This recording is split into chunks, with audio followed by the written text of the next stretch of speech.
Assalamualaikum warahmatullahi wabarakatuh. Waalaikumsalam. Alhamdulillahirabbil alamin. Wa bihi nasta'inu ala umuri dunya waddin. Wassalatu wassalamu ala asrofil anbiya'i wal mursalin wa ala alihi wa sahbihi ajma'in, amma ba'du. Faqad qala Allah ta'ala fi kitabihil karim. A'udzu billahi minasy syaithanir rajim. Bismillahirrahmanirrahim. Innamal mu'minuna alladzina idza dzukirallahu wajilat qulubuhum wa idza tuliyat 'alaihim ayatuhu zadatuhum imanan wa 'ala rabbihim yatawakkalun. Shadaqallahul azim. Wa shadaqa rasulun nabiyyul habibul karim wa nahnu 'ala dzalika minasy syahidin wa syakirin walhamdulillahi rabbil alamin.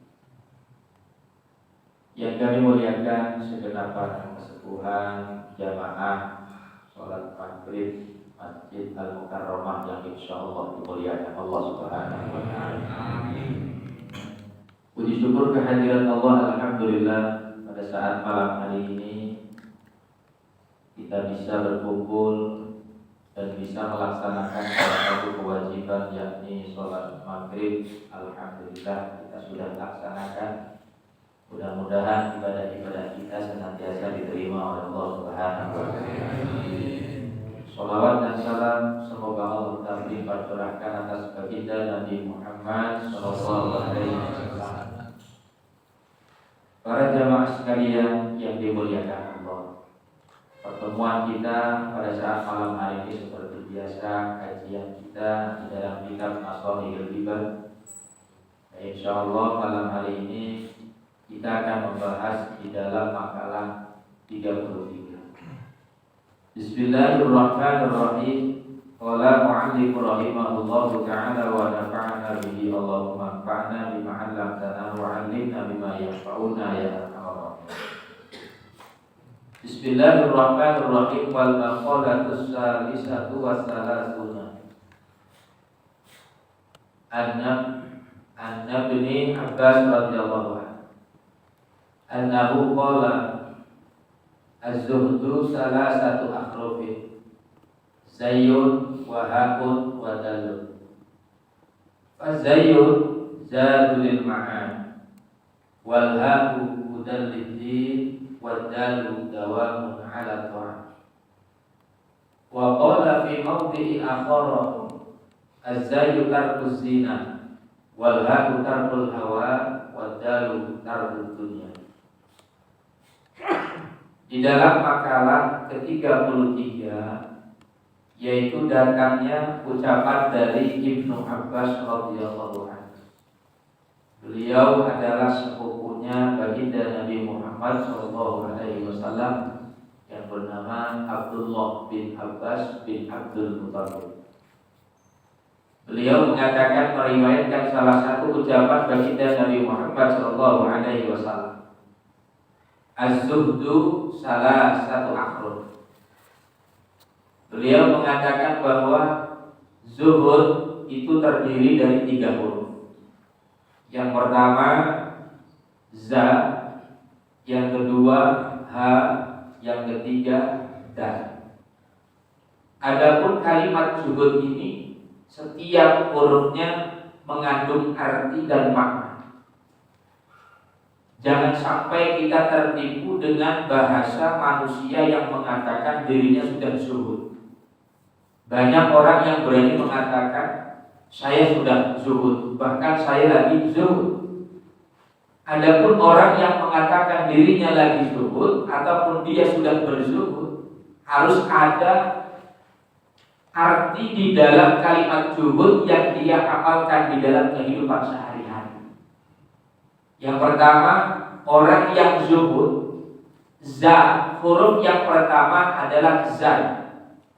Zai ini mengandung arti di dalam ucapan baginda Nabi Muhammad sallallahu alaihi wasallam, fazzayu zadun lil ma'an ailil akhirati wa huwa taqwallahi ta'ala. Orang yang benar-benar zuhud, dialah manusia yang zadul ma'ad.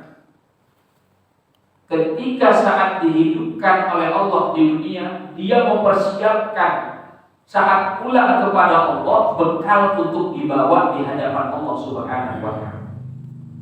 Jadi setiap hari-harinya amalan yang dilakukan oleh yang benar-benar manusia itu zuhud adalah ketika dihidupkan oleh Allah di dunia, yang dia amalkan adalah sesuatu hal yang bakal dia bawa di hadapan Allah Subhanahu wa Ta'ala, bekal persiapan pulang di hadapan Allah. Itu yang dia lakukan setiap hari saat hidup di dunia. Itu baru orang zuhud. Yang kedua, haknya ini mengandung arti apa? Wal ha'u udallid, petunjuk bagi agama. Maksudnya apa? Aisuluki tariqi yusilu ila tariqatil Muhammadiyah. Orang yang zuhud, dia menggunakan agama yang dia anut. Ketika kita beragama Islam, maka Islam inilah petunjuk bagi Allah. Dia gunakan untuk senantiasa mendekatkan kepada Allah Subhanahu wa Ta'ala. Yang terakhir, apa dawa'un 'ala ta'at. Orang yang zuhud istiqomah terus-terusan dalam hal taat kepada Allah Subhanahu wa Ta'ala. Ini secara ringkasan. Pengertiannya adalah zuhud itu apa? Ada yang mengartikan zuhud itu orang yang tidak doyan dengan urusan dunia. Ada lagi orang yang mengartikan kalimat zuhud, dia tidak mau memakan barang-barang yang memang tidak pernah ada kalimat benar-benar halal, masih syubhat. Cuma di dalam pengertian kalimat yang dikatakan oleh Imam Ibnu Abbas dalam makalah 33 kitab Nasaihul Ibad, beliau mengatakan zuhud terdiri dari 3 huruf, za, ha, dal. Maka digabungkan orang yang zuhud bisa dikatakan dengan yang namanya zadul ma'ad. Setiap hari-harinya dia mempersiapkan diri bekal ibadah ketika pulang di hadapan Allah Subhanahu wa Ta'ala. Karena yang ditanyakan oleh Allah adalah apa? Hasil ketika kita dihidupkan oleh Allah di dunia, hasilnya mana? Bekal kita apa ketika kita pulang kepada Allah? Alladzi khalaqal mauta wal hayata liyabluwakum ayyukum ahsanu amala wa huwal azizul ghafur. Dialah Allah yang menghidupkan, dialah Allah yang mematikan. Terus ketika Allah menghidupkan manusia, Allah mematikan manusia, yang dinilai oleh Allah liyabluwakum ayyukum ahsanu amala. Mereka lah orang-orang yang baik amalnya, dia yang selamat di hadapan Allah Subhanahu wa Ta'ala. Makanya ada ucapan kata Rasulullah, khairun nas man thala umru wa hasuna amalu, wa syarrun nas man thala umru wa sa'a amalu. Sebaik-baiknya manusia itu yang bagaimana? Manusia yang diberikan panjang umur, sehat badan, disertai dengan amal yang baik. Tapi seburuk-buruknya manusia, wa syarrun nas, diberikan panjang umur, sehat badan, tapi amal perbuatan sehari-harinya buruk. Itulah manusia yang jelek di mata Allah Subhanahu wa Ta'ala. Sekarang kalau kita hitung-hitungan, zadul ma'ad, sudahkah kita zuhud di hadapan Allah Subhanahu wa Ta'ala? Sudahkah kita mempersiapkan diri bekal apa yang sudah kita akan bawa di hadapan Allah?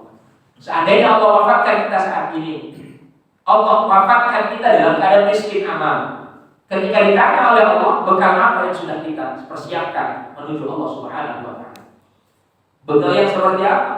Persis pada saat kemarin bulan setelah Ramadan kita mudik bersama-sama. Allah Akbar. Yang namanya mobil itu penuh dengan bekal kita untuk ke Jawa.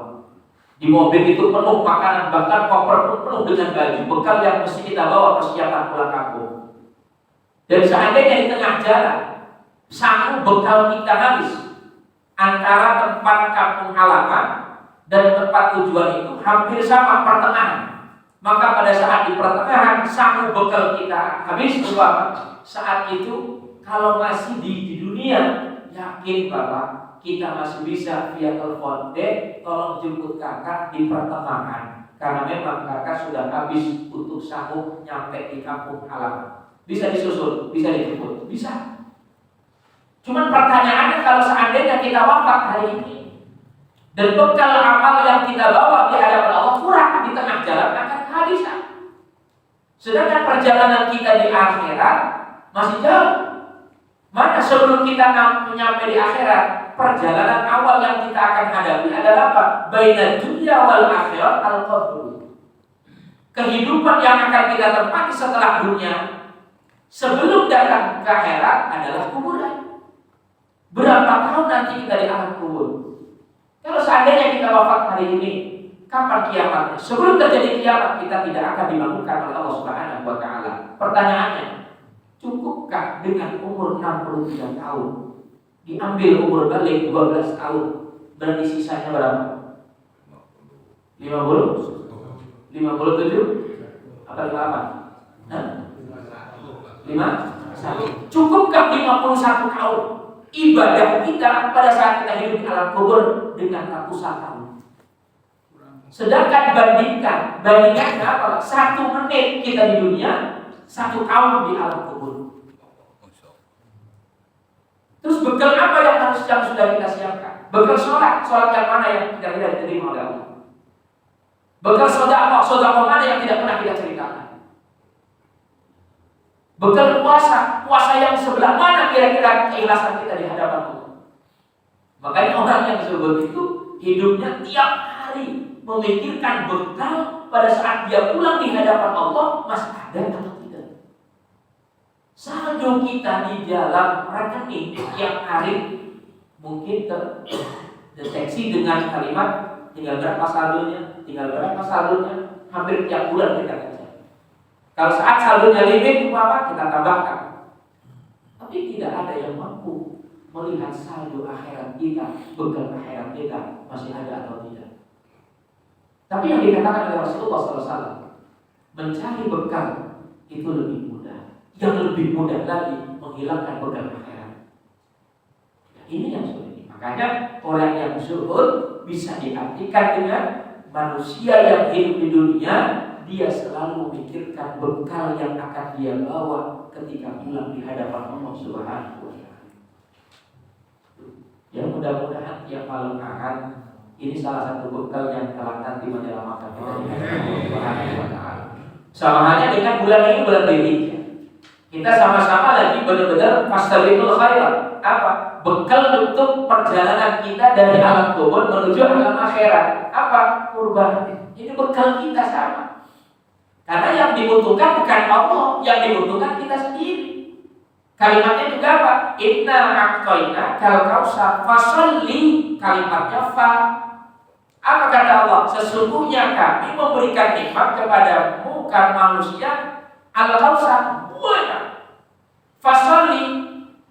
Jawaban daripada kalimat ayat pertama, maka gunakanlah nikmat yang banyak itu fasalli untuk ibadah.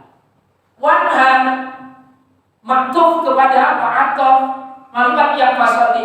Wanhan selain kau ibadah, berkorbanlah untukku kata Allah. Maka kalau kita berbicara nikmat yang Allah berikan kepada kita sedikit, banyak Pak.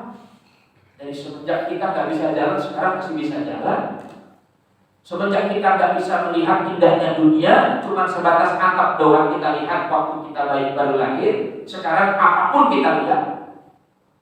Pada saat kita baru lahir, tangan kita nggak bisa menggenggam makanan, apapun sekarang sudah kita pegang. Lisan kita hanya sebatas mengucapkan kalimat ma, papa dulu, gitu doang. Sekarang kalau kita cross check, lisan kita sudah berapa banyak orang kita golimi. Sudah berapa banyak kita berzikir kepada Allah. Itu nikmat yang luar biasa, apalagi nikmat harta.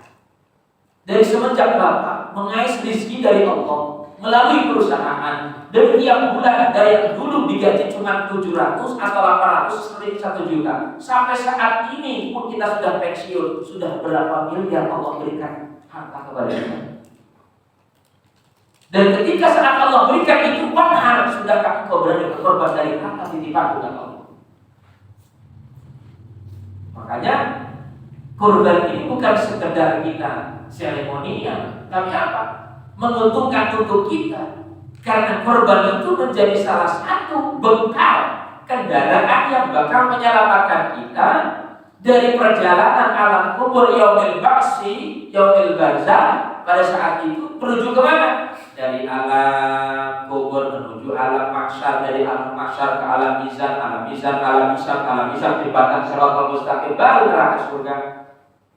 Sudah cukup kan? Nah, kalau kita mengandalkan pada saat kita nikah, nggak korban Pak, udah 95 kemarin. Nah, kalau cuma kita, iya Allah, Nabi Ibrahim tiap tahun berkorban dalam kitab Miskatul Akbar hampir 1.500 ekor tiap tahun. Itu Nabi yang sekelas Nabi. Bahkan saking benar-benar Rasulullah apa ya? Saking memikirkan kita orang yang awam, orang yang miskin, orang yang gak mampu. Makanya Rasulullah pernah mengatakan, aku berkorban atas nama keluargaku dan umatku, 1 ekor kambing.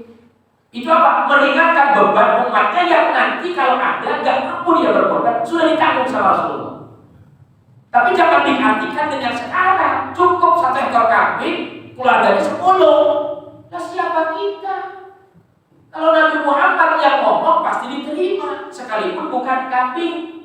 Ayam umpama Rasulullah bilang, saya korban ayam 1 ekor untuk saya, keluarga saya dan umat saya. Tolong selamatkan ya Allah. Dikabulkan? Nah ini kita 1 ekor kambing yang harga cuma 3,5 juta, keluarganya 10. Lah itu secara logika yang gak kuat. Makanya dalam ijma' ulama ilmu fikih 1 ekor kambing ain syahsyin cukup 1 orang. Kalau memang kalau memang itu hewan kambing. Tapi kalau sapi ataupun onta ataupun yang lainnya, maka di situ an sab'ati syahsyin cukup 7 orang bagi hewan kurban sapi, kerbau dan onta. Tuh, ya. Sekarang jadi andalan, Ustaz, boleh itu Rasulullah 1 hewan kambing atas nama keluarga dan umatnya. Berarti kita boleh kok.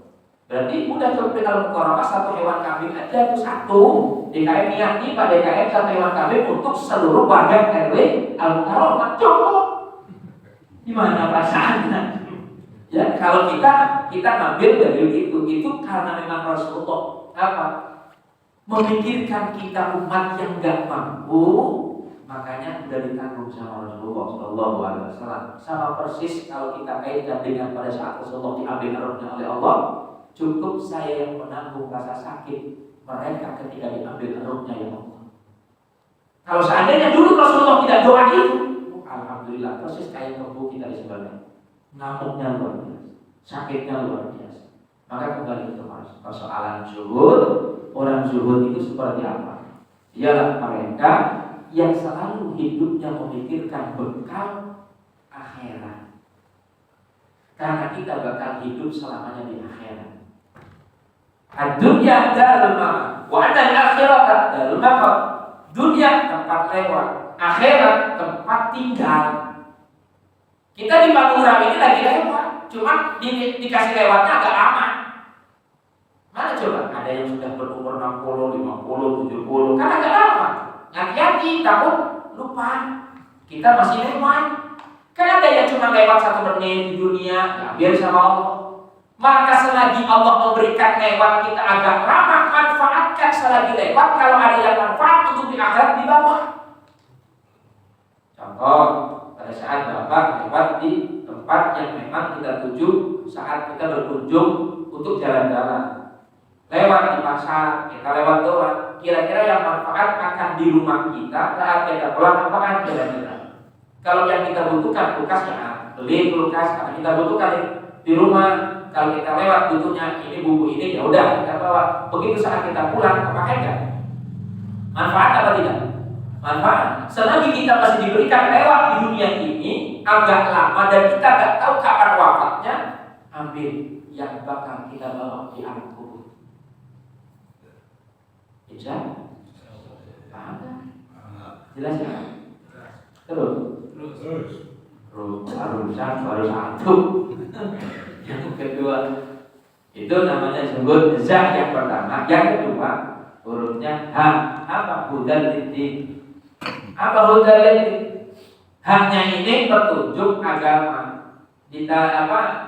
Tafsirnya adalah aisuluki tariqi yusilu ila tariqil Muhammadiyah. Hasil daripada petunjuk agama yaitu menghasilkan yusilu ila tariqil Muhammadiyah.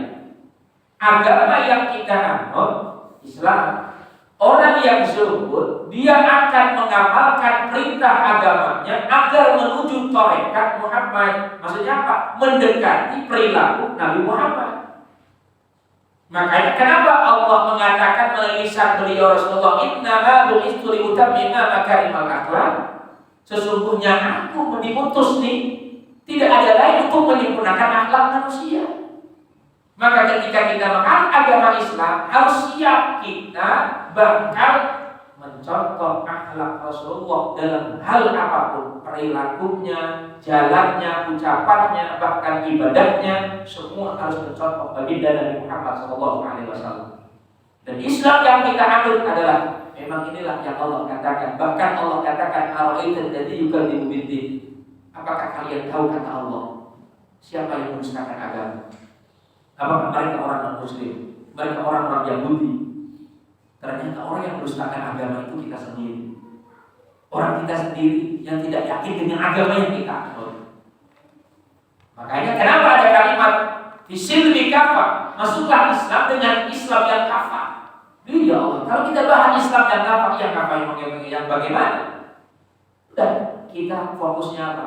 Ketika kita menganut agama, yaitu agama Islam, turunan nenek moyang kita, kakek kita, nenek kita adalah Islam, Muslim atau Muslimah, maka apa yang diajarkan oleh agama, ayo kita dekatkan melalui agama agar kita menuju tarekat Muhammadiyah. Artinya apa? Menuju perilaku Nabi Muhammad SAW. Makanya kalau di dalam agama, rukun agama ada berapa? Islam apa iman? Rukun Islam. Rukun agama ada berapa? Yang nggak bisa jawab, saya pulang. Rukun agama ada berapa? Daripada saya ditanya, mending nanya dulu mana? Rukun agama ada berapa? Ini gimana ini? Astagfirullahaladzim. Rukun agama ada berapa Pak Budi? 3. Pertama, Rukun agama.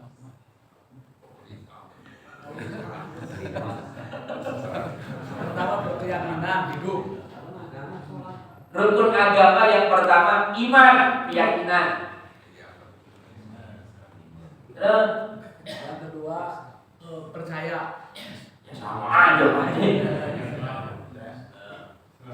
Takwa. Iman, Islam, ihsan itu rukun agama. Beri. Iman. Ya ini iman. Kita Islam mengajarkan dengan keimanan siapa Tuhan kita.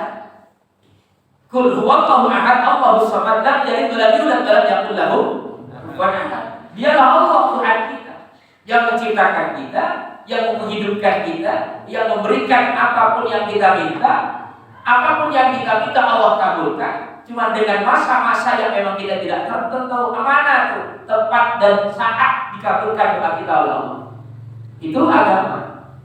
Yang pertama iman, yakin. Maka dengan iman ini apa runutannya? Rukun iman baru ada.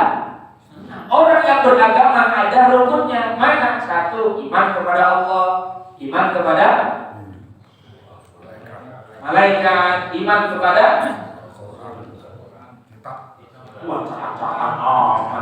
iman kepada Allah, iman kepada malaikat, iman kepada Rasulullah, iman kepada kita, Allah, iman kepada hari kiamat atau hari akhir yang datang. Jadi orang yang benar-benar dia beragama punya keyakinan sama dengan agama yang lain. Apalagi kita agama Islam. Maka orang yang beragama dia akan punya fondasi 6. Dia meyakini adanya Allah, adanya malaikat, adanya Rasulullah, adanya kitab-kitab Allah, adanya hari akhir, dan adanya qada dan takdir. Yang kedua, Islam. Islam yang kita anut punya fondasi mana? Bunyan Islam adalah khamsati asya'. Yang pertama, syahadat an la ilaha illallah. Orang yang beragama Islam wajib punya syahadat. Apa? Asyhadu an la ilaha illallah wa asyhadu anna Muhammadar Rasulullah. Kita bersaksi akidah kita diproses oleh Allah. Apa? Akidah kita bahwa bersaksi tidak ada Tuhan selain Allah. Aku bohong, engkau melihat. Aku nipu, engkau melihat. Dan aku mengambil hak orang lain, engkau melihat. Itu asyhadu an la ilaha illallah. Wa asyhadu anna Muhammadar Rasulullah. Tidak ada lain yang menuntut kita untuk menuju surga Allah dengan kita tahu sholat, dengan kita tahu ngaji, dengan kita tahu puasa adalah siapa? Muhammadur Rasulullah SAW. Yang kedua, fondasi agama kita adalah sholat. Makanya ada kalimat sholat wa iman itu tiang agama. Kalau orang yang jarang sholat berarti mereka lagi sedikit demi sedikit membongkar rumahnya sendiri. Udah dibangun dibongkarin. Yang ketiga,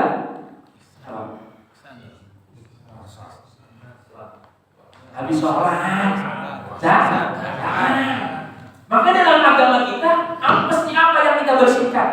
Penghasilan yang tiap hari Allah berikan dibersihkan melalui zakat dan juga puasa, dan yang terakhir adalah ibadah berangkat haji manis taboh bila kita langsung. Yang terakhir ihsan. Apa ihsan?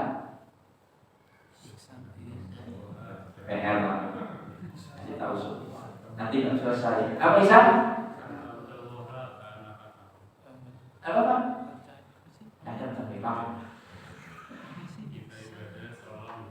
Lah, artinya apa? Kita ibadah seakan-akan ibadah kita itu disampangi langsung sama Allah. Kita melihat Allah dan Allah melihat kita. Makanya dikatakan, kenapa Zainal Abidin, cicitnya Baginda dan Muhammad, anaknya Sayyidina Hasan Hussein, saat beliau rumahnya dibakar oleh orang-orang kafir ingin menghancurkan turunan Rasulullah, Zainal Abidin sedang duduk tahiyat akhir rumah yang neraka dengan tanah saat dibakar oleh orang-orang kafir. Begitu dipanggil oleh para sahabat, Zainal Abidin, kenapa kamu tidak keluar, rumahmu dibakar? Apakah enggak dengar? Bukan enggak dengar, karena beliau lagi sholat. Itulah ihsan. Maka pada saat dia sudah rata rumahnya dengan tanah, terbakar dengan api, begitu saat ditoel sama sahabat, Assalamualaikum warahmatullah, Assalamualaikum warahmatullah. Baru begitu dia sadar, kenapa rumahku ini wahai sahabat? Hei, Zainal Abidin, apa kamu tidak terasa panasnya api ketika rumahmu dibakar oleh orang kafir? Apa jawaban beliau Zainal Abidin? Aku tidak pernah merasakan apa-apa. Yang aku rasakan adalah kehadiran Allah di hadapanku. Sedang berburu api, Pak. Nyamuk di ujung jempol. Awas kamu.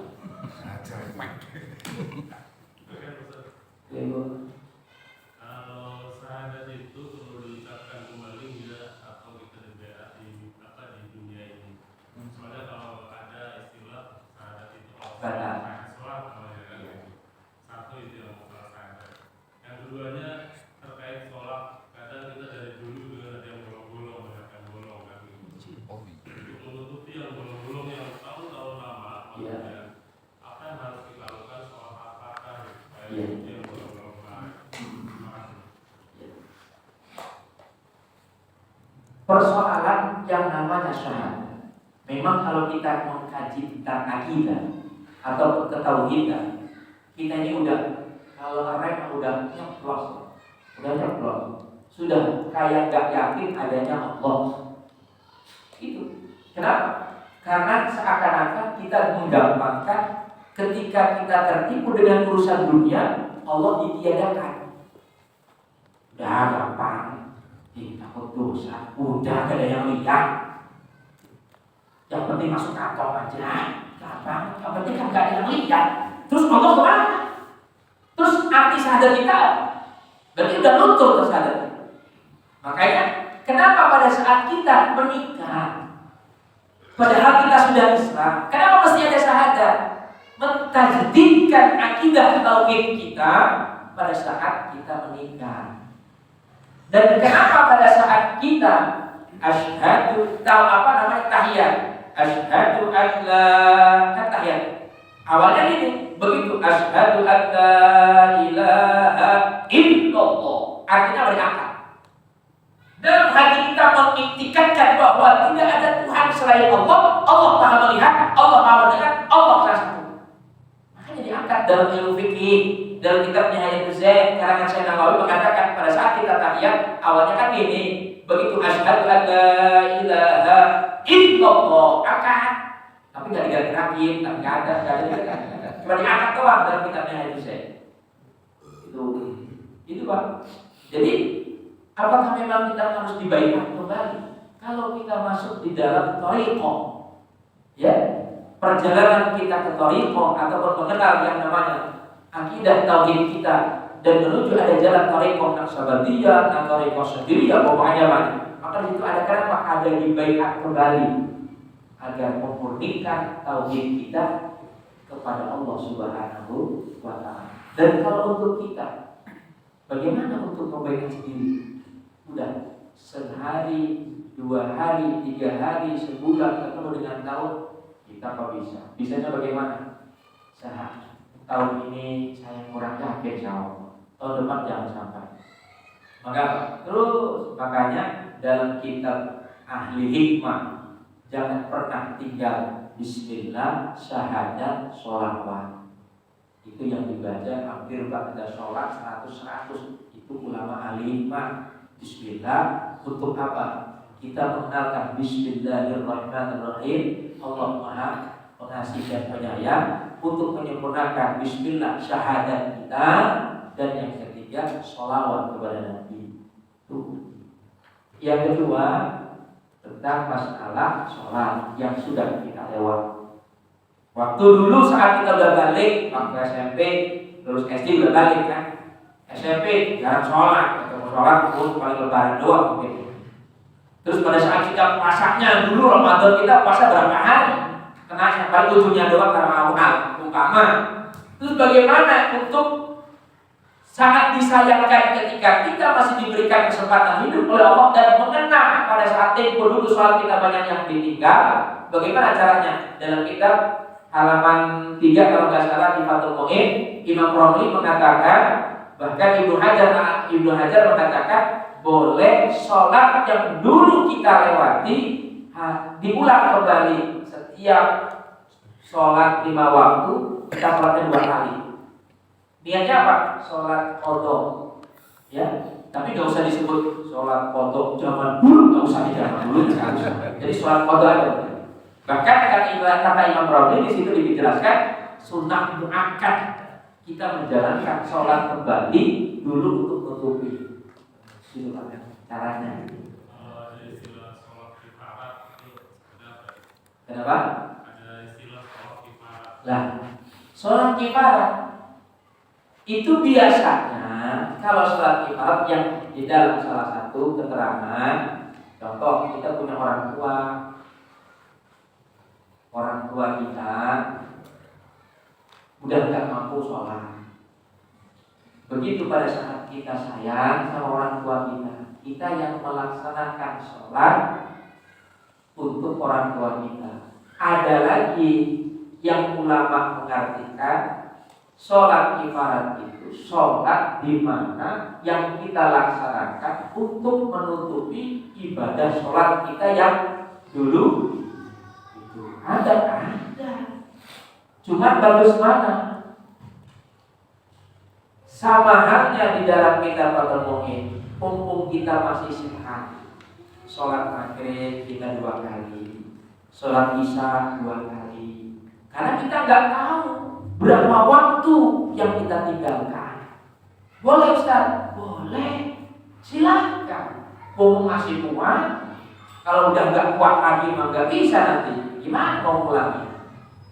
Makanya kalau saya hitung-hitungan pernah waktu itu kita umur meninggal 63, diambil masa balik 12, berarti 50 berapa?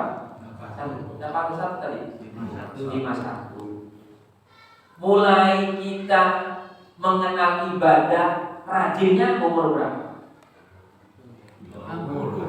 Hah? 60?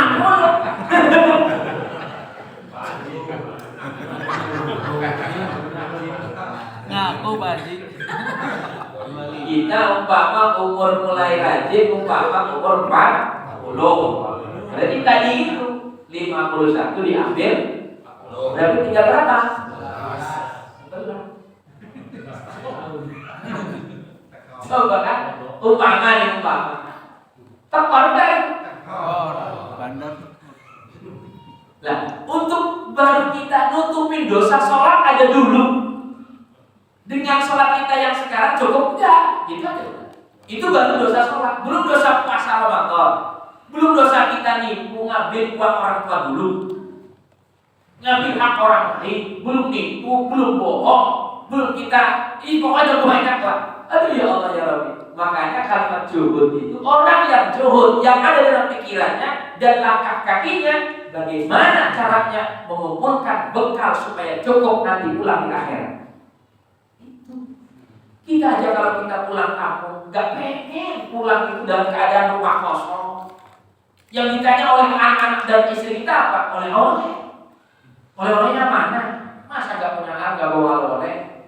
Jadi kita ditanya nanti. Ya Allah ya Rabbi, cukup. Apalagi perjalanannya Pak, dari alam kubur, alam mahsyar. Cukup kan alam kubur? Cukuplah di alam kubur 10 tahun atau 20 tahun ibadah kita. Untuk ratusan tahun di alam kubur, ya lumayan lah. Untuk apa? Untuk tameng siksaan kita di alam kubur. Yang penting di alam kubur. Begitu bangun di alam mahsyar, cukupkah pada saat kita hidup di alam mahsyar?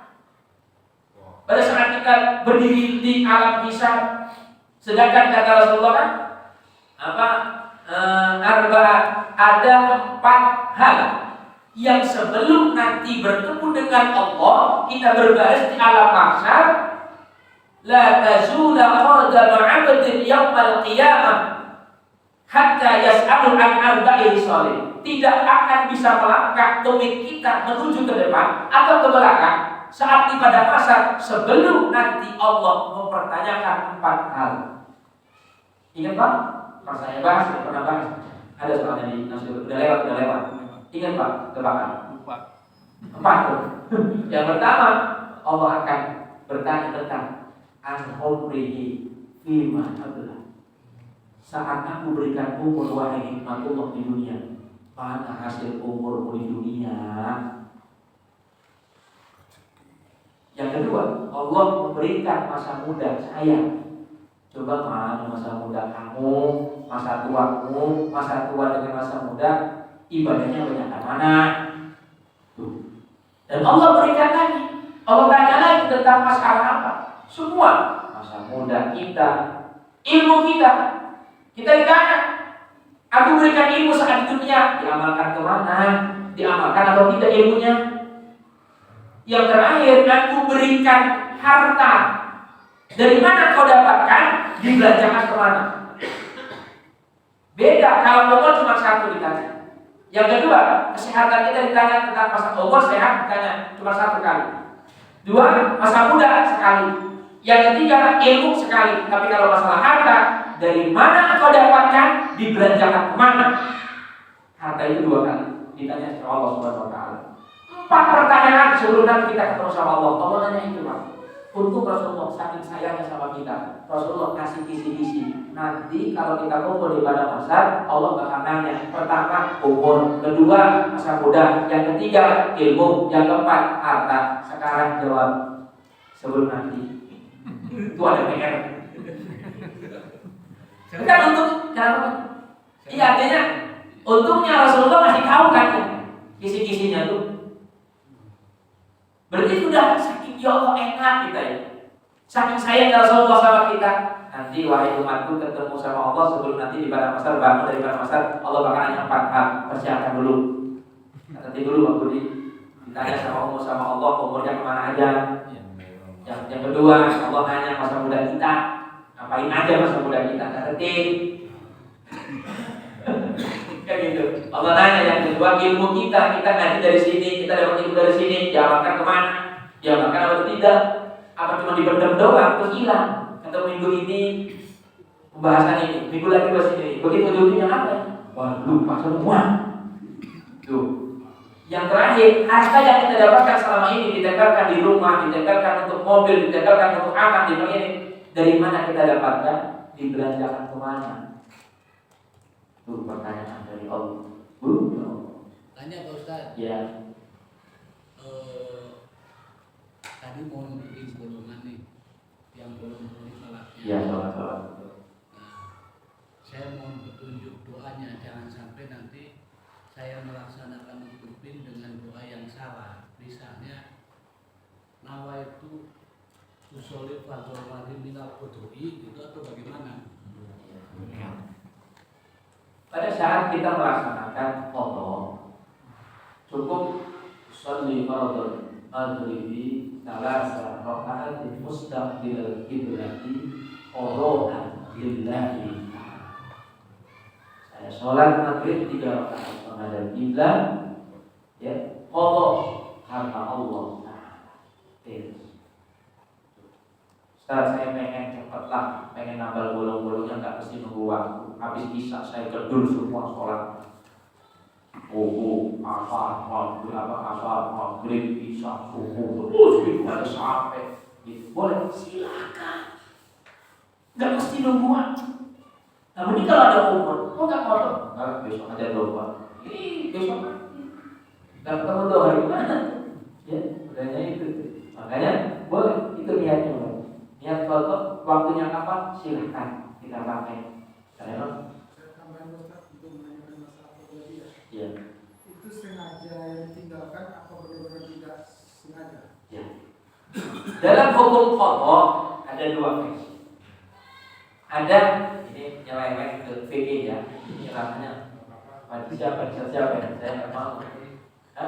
Siapa ya? Punten ini ya, lainnya fikih. Tapi saat ini kan kitabnya jadi kok bahannya fikih takutan gitu. Maaf punten nih. Ampun. Jadi memang ada 2 versi. Ada yang mengatakan ulama nggak mesti itu sholat yang sudah ditinggalin mas sampai di foto-foto. Ada. Saya pernah debat sekali dengan seorang ya ada. Waktu itu saya membahas tentang masalah sholat foto. Dia ngomong gini, coba keterangannya di mana? Bapak-bapak itu keterangannya di mana kalau sholat foto itu boleh? Kepala saya panas banget. Saya bawa kitabnya Hayatul Zaid karangan Syekh Nawawi, saya bawa kitab atau mungkin saya bawa 2. Begitu saya bawa, saya bilang mana Pak DKM yang orang yang kemarin nanya itu? Nggak hadir Pak Ustaz, belum cat. Dari situ, tak teng-teng aja di tas itu. Kalau tak hadir, tak buka gitu. Saya baca. Ya. Jadi ada yang memang, kalau contoh ini, nah saya ini tidurnya jam 3:30. Ya Allah, niatnya nunggu subuh, bangunnya jam 7. Ini dikatakan sengaja atau tidak? Mau 3:30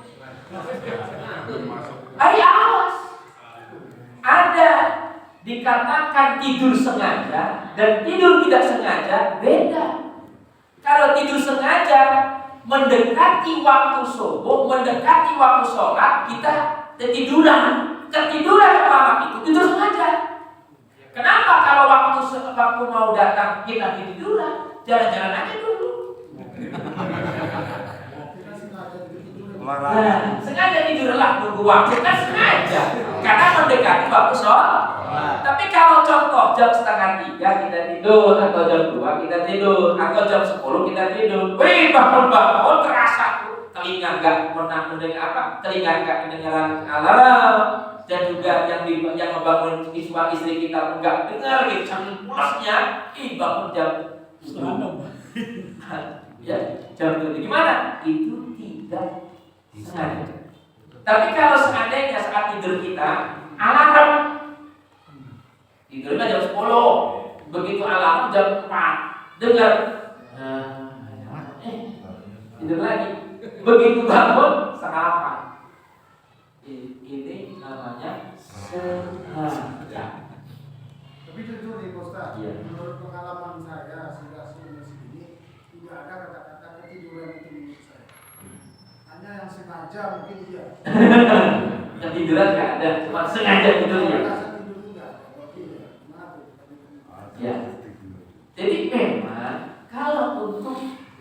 unsur kesengajaan. Apakah kalau kita sengaja meninggalkan sholat wajib qadha? Kalau tidak sengaja meninggalkan sholat tidak wajib qadha? Wih, enak kalau gitu. Enak kalau gitu. Kalau ada fatwa yang mengatakan, contoh umpama ada fatwa yang mengatakan kalau sholat ditinggalkan tidak sengaja nggak usah ada qadha dan nggak dosa. Enak itu. Begitu saat kita lagi ngobrol, main catur gitu ya, gak sengaja saya enak main catur tuh Pak. Keenakan kalau ada fatwa yang kayak gitu. Jadi sengaja atau tidak, hukum qadha tetap ada. Contoh ini, ketika saat kita tertidur, tidurnya mendekati waktu subuh, iya mau capek, begitu bangun jam 6:30, kan udah sengaja. Atau enggak udah tahu akal 4:30 udah bunyi.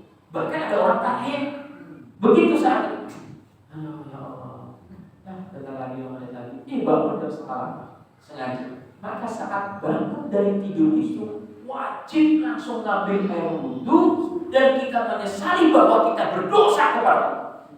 Langsung sholat apa? Sholat qadha. Masa duha ada bonot? Mereka sama istrinya, Pak, ya sholat apa? Duha. Kita ini lagi keles. Kok tuh ada bonot? Kamu mah gak ngaji. Secara mah duha itu ada bonot gitu. Suami ahli pengajian itu kayak gitu.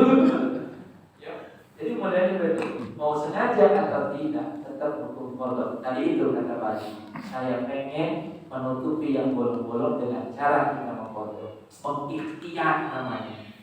Terus Ustaz, hukuman dosanya gimana? Tetap. Sekalipun sudah qadha, tetap. Lah mendingan enggak qadha, lebih dong. Nah itu ruginya. Makanya sholat ini enggak bisa ditawar, Pak. Ibadah yang paling rumit itu cuma sholat, benar kan? Gimana enggak rumitnya? Coba bayangin, renungin saja.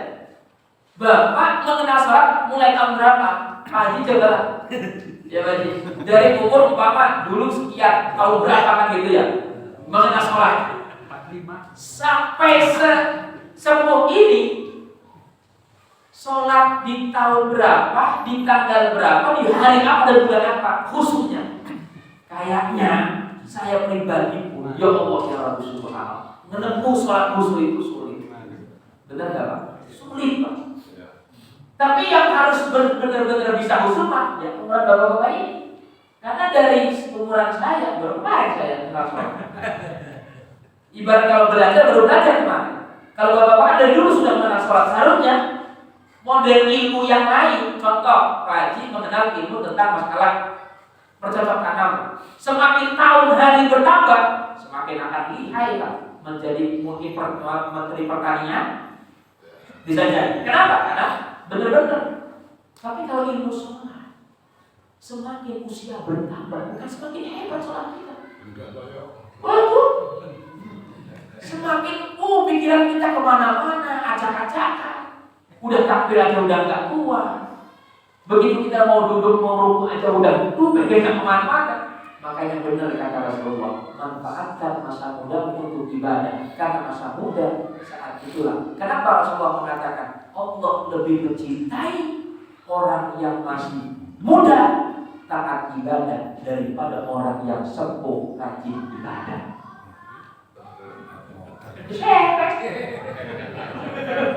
Ya, maksudnya kenapa itu? Karena ya itu tadi ukurannya itu. Badal, Ustaz. Badal apa nih? Badal, misalnya badal haji. Ada haji. Atau itu mohon penjelasan Badal haji. Ya. Nah, ya. Dulu ada seorang sahabat yang memang ada rencana pengen berangkat atau menunaikan ibadah haji bersama ibunya. Ternyata pada saat sudah waktu pemberangkatan menunaikan ibadah haji, orang tuanya meninggal. Terus bagaimana ini? Dia bingung, bertanyalah kepada Rasulullah, ya Rasul, saya dengan orang tua ibu saya orang tua ini ibu saya pengen menunaikan ibadah haji yang Rasul, tapi ibu saya sudah kaya.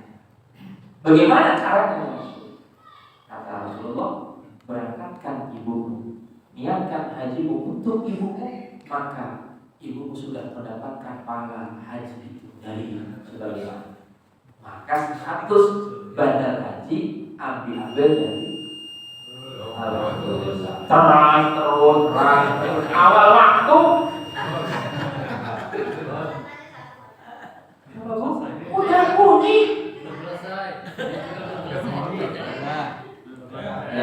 Yang gitu ya Pak Haji, yang dan itu boleh silakan. Yang nanti belum selesai Pak. Jadi yang baru membatalkan ini harus yang statusnya udah haji ya Pak Haji.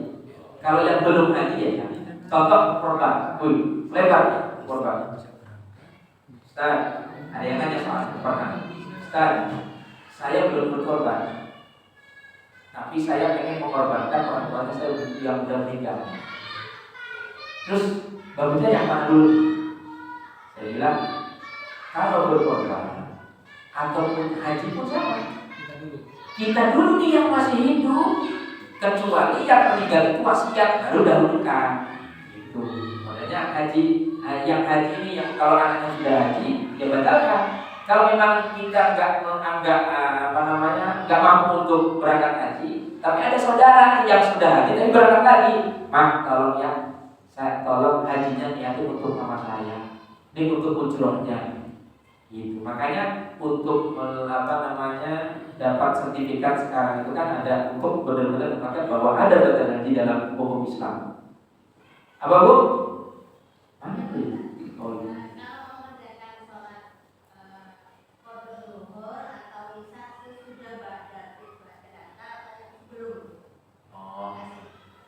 Makanya kalau asar kan sudah tidak ada setelah asar sholat. Makanya dipakainya tempat waktu yang bisa untuk sholat dipakainya. Contoh di sholat zuhur, setelah sholat zuhur kan masih ada waktu banyak untuk sholat, dipakai di situ boleh. Setelah sholat isya masih banyak berjam-jam untuk sholat isya ketemu subuh. Ya, takut kalau bapak kangen sholat taraweh, anggap aja itu sholat taraweh 23 rakaat. Lagi apa Pak? Kangen sholat taraweh padahal sholat qadha. Ini silahkan ya Bu, jadi boleh. Yang penting jangan di waktu yang sudah dilarang sama sholat, sama hukum syar'i fikihnya mana? Habis sholat subuh sama habis sholat itu ya Bu. Dan cukup Pak, bisa lewat di awal waktu yang telah. Jadi yang kedua hudal lidin, yang terakhir dan dawam al-qur'an. Ini dari terangnya sudah dikawal terangannya. Orang zuhud selalu lokal, dawam berusaha istiqomah dalam doa kepada Allah Subhanahu wa taala. Ya. Itu yang saya dapat sampaikan di makalah yang ke-33 dalam bidang muslimat. Kesimpulannya adalah mari persiapkan diri kita untuk memperbanyak bekal sebelum pulang di hadapan Allah. Jadikanlah agama yang kita anut sebuah petunjuk untuk mendekatkan diri kepada Allah dan Rasul, dan jadikanlah ketaatan kita, keistiqomahan ibadah kita di hadapan Allah Subhanahu wa taala. Semoga kita bisa melaksanakan. Amin. Ya Allah ya Rabbal alamin. Allahumma shalli ala sayyidina Muhammad wa ala ali sayyidina Muhammad. Allah ya Ghafur, ya Allah ya Rahman, ya Allah ya Wahhab, ya Allah ya Razzaq, ya Allah ya Fatah, ya Alim. Alimna ma jahilna min hikmatika wa ja'alna min ibadika shalihin. Allahumma anfa'na bima 'allamtana wa 'allimna bima yanfa'una ya arhamar rahimin. Allahumma inna nas'aluka ya Allah ilman nafi'an wa rizqan wasi'an bila ta'abin wa la asabin ya arhamar rahimin. Rabbana atina fid dunya hasanah wa fil akhirati hasanah wa qina adzabannar. Walhamdulillahi rabbil alamin. Dari awal sampai akhir ikhwanullah manusia biasa, mohon maaf apabila ada kesalahan dan kehilafan dalam penyampaian. Wassalamualaikum warahmatullahi wabarakatuh. Alhamdulillah, terima kasih banyak kepada kita yang telah memberikan banyak kepada dia. Semoga apa yang kita dapat dari beliau bermanfaat kepada semua. Amin. Dan kita dengan melakukan Alhamdulillah.